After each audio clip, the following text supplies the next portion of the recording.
باذان کو اپنے نئے شہنشاہ کا خط ملا۔ اس میں تحریر تھا کہ خسرو پرویز کو فلاں رات ختم کر دیا گیا ہے۔ یہ وہی رات تھی جو حضور صلی اللہ علیہ وسلم نے بتائی تھی۔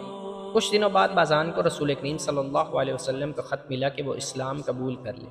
باذان پہلے ہی آپ صلی اللہ علیہ وسلم سے متاثر تھا، الہام نے اسے اور زیادہ متاثر کیا۔ رسول اللہ صلی اللہ علیہ وسلم نے اسے یہ بھی لکھا کہ اسلام قبول کر لینے کی صورت میں وہ بدستور یمن کا حاکم رہے گا اور اس کی حکمرانی کا تحفظ مسلمانوں کی ذمہ داری ہوگی۔ باذان نے اسلام قبول کر لیا اور وہ حاکم یمن رہا۔ تھوڑے ہی عرصے بعد فوت ہو گیا۔